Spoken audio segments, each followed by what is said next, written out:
Hi, ladies. I am here to do an update, a much needed update. So far, y'all have been with me through my journey of my pregnancy, my loss, and my DNC, and um, I know y'all would like to know the answers that I found out as well. Sorry, I look like this. I'm tired.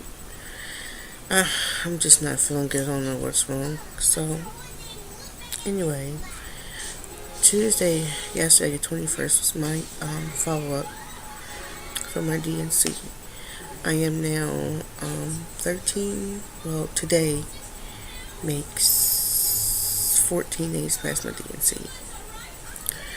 So, um, I went to my appointment and I didn't wait long. I expected to wait for a long period of time, but I didn't. And I'm just so tired. And anywho, I got in the back and I was just waiting. And then the doctor came in and he asked me some questions. He said, was I still bleeding? Which I stopped bleeding around 8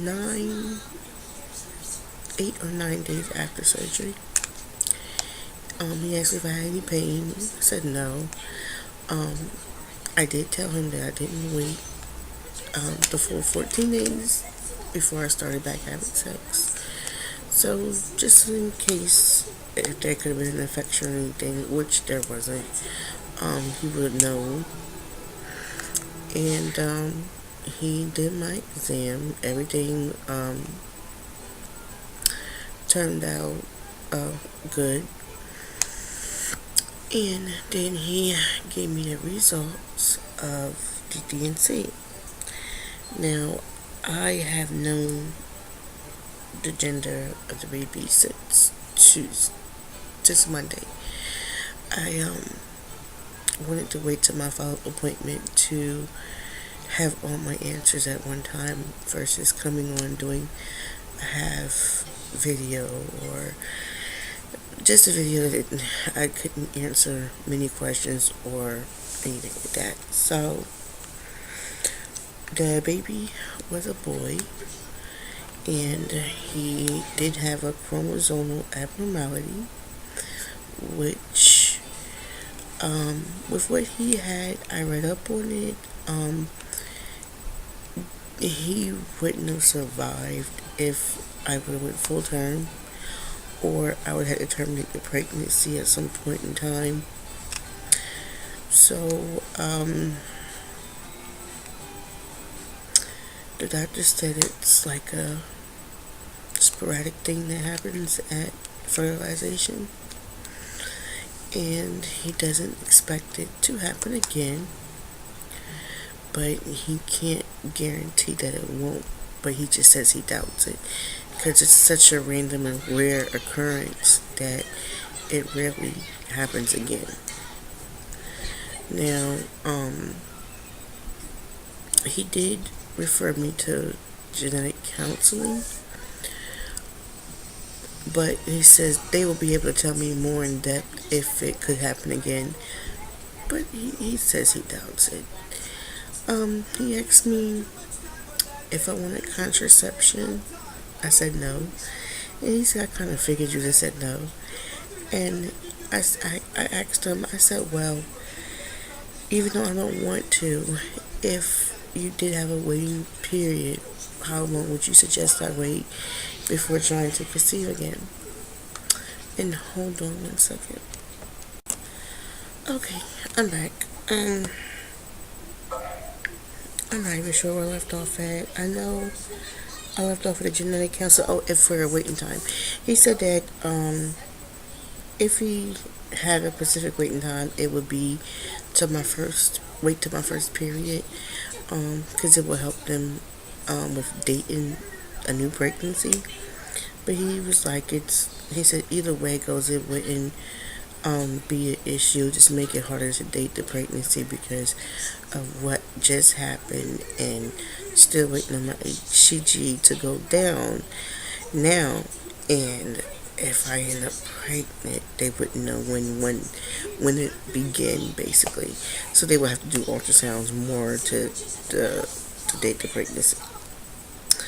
I told him that I am still testing positive for pregnancy, and he said it may take a couple weeks, a few weeks. I'm sorry. So it's already been 2. So I'm hoping within the next week and a half or 2 weeks, I should be down to 0.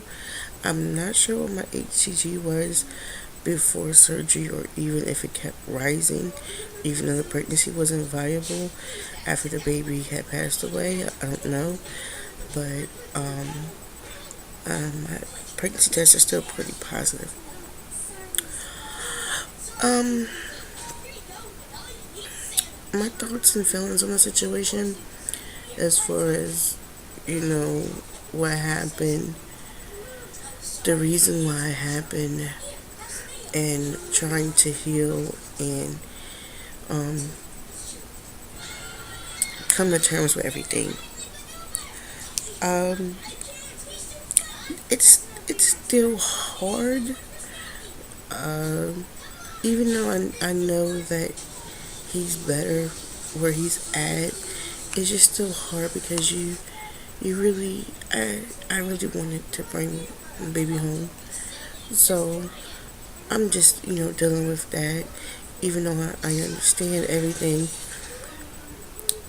I'm always missing. I'm always miss my babies. So it's just still fresh and early. Um,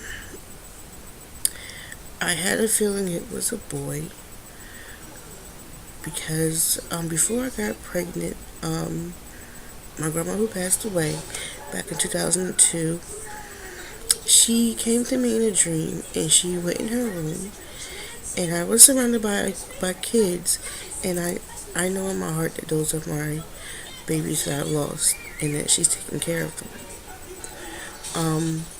She went in the room, and she came out with a baby, and she brought the baby to me, and she was like, "This is your baby," and she gave me a baby, and the baby was a boy, but I didn't understand why she took him back, but now I do, because he wasn't meant to be here. Um, at least I can honestly say that I had a chance to hold him without holding him, and that helps me out too. I finally had the courage to take the ultrasound picture off the refrigerator once I was able to get the last information from the testing. I finally decided to put the ultrasound picture up. I had one ultrasound picture, which I'm grateful for, because I wouldn't have any if I wouldn't ask the lady to print me out one when she did. And I put it in a shadow box with a pacifier and some beautiful blue and white glitter, and I'm gonna keep it in my room for me and my boyfriend. He he when he heard it was a boy, he kind of was taken back by the situation, and he won't even. When they did my follow up, he came with me, but he couldn't come in the back. He didn't want to hear the news from the doctor because we already know what happened when we went. I have the paper here at the house from the results, and I can't put them up yet, but I'm trying. And he can't look at the paper. The ultrasound, he walks past the shadow box with the ultrasound picture, and he say hi to his son, and it's just that he I'm not sure, but I think it truly hit him harder being the baby was a boy, because that's what um, he really wanted, and I knew the baby was a boy from the beginning. Um, we talked about went to TTC again, and of course, you know me, I'm ready. Um, I'm ready because I look at the fact of my age. I'm 34, about to be 35, and I don't want to waste any potential, cycles I could have to get pregnant. But he's not ready right now. He wants to wait for the first period, which I told him I understood. And, I'm not going to hide anything from him. I'm going to still test for ovulation.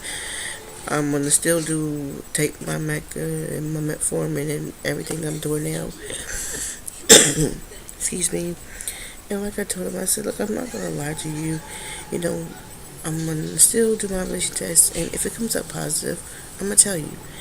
And if we choose to have sex, we choose to have sex as a decision that we both want, not because of what I just want, because his feelings is valid too. And he said he understood, and we're just gonna, take it day by day. And this is him calling me. Hold on 1 second. Alright, sorry about that. He was calling from the store. I had some stuff to get for Thanksgiving still. So, yeah, like I said, it's just gonna take it one day at a time and see when we're ready to start back TTC, or if we just not try but not prevent, that type of thing. um I'll make sure to come on, and I'm gonna still do my ovulation test. I'm gonna still do everything, and just see how my body's working, and I'll update everybody on that. I went and got my shadow box that I made for my son, and I want to show you. It's just two things. You can see the glitter at the bottom. The glitter is blue and white, and it's a binky, and the only picture I got of them. And yeah. So I'm gonna finally be able to put the last of the baby stuff away until it's time for hopefully little one again. I'll be able to bring everything back out and have a successful pregnancy. But like he said yes, he doesn't feel as though it will happen again. So when the time comes, all I can do is pray and be hopeful, because you never know. So alrighty then. There's some videos that I did not post of my recovery from my DNC, and I didn't post it because I figured by now y'all just wanted to know the answers, but I wanted to document my whole experience and my feelings with this whole situation, because I've never been through it before as far as DNC, miscarriage.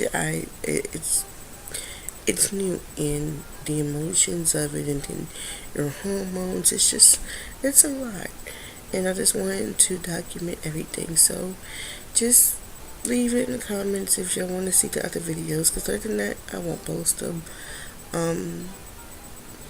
Some of them are really raw. Some of them I cry quite often.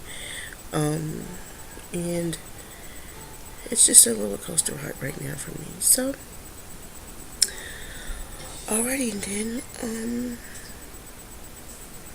that's it. That's my answer. Oh, and the origin of his chromosomal abnormality came from his father. They were able to pinpoint whether it was the sperm or the egg, and it was the sperm. Now, with that being told, it's associated with a partial molar pregnancy. And I asked him, I said, well, the paper said that the loss is associated with a partial molar pregnancy. Now, partial molar, no, a molar pregnancy is where the placenta just grows, I believe, because I was reading a little bit up on it, but your HCG be super high. Now my HCG started out high and my doubling time was like 20 something hours. It wasn't 36 or 48 or 72, it was like 20 some odd hours. So my HCG was rapidly inclining, but then it came down some and then it went back up. So I thought everything was fine, but that's also a dead giveaway for the chromosomal abnormality that the baby had. Um, that's one of the signs, but I didn't know. And he said in the pathology report, they didn't mention anything about a partial molar pregnancy, and that I was fine. I do know the partial molar pregnancy, they monitor your HCG for 6 months, and you get TTC for 6 months. But he said it wasn't stated in the pathology report, so I didn't have to wait, and I could start TTC whenever I want. So that was a good thing, another good thing from my appointment. So, alright, I need to get in this kitchen and get this Thanksgiving dinner done. I wish everybody a happy holidays. I'm gonna try to get this video up on Thanksgiving. And I may make a Thanksgiving vlog because I know you haven't seen Shania in a while, or just like a cameo in the video. And I want to let everybody see her. So, alright, ladies, I will come back on with an update as soon as I know whether I have AF or if I'm ovulating. But right now, my HCG is still showing up on OPK and HPT and pregnancy tests. So I can't really do anything right now because I'm still I have a high level in my system, and I won't ovulate till it drops a certain level. So hopefully it will be that way by next week, so that my body can get back regulated. But I'll let you know. Alright, ladies. Y'all have a happy Thanksgiving. Bye-bye.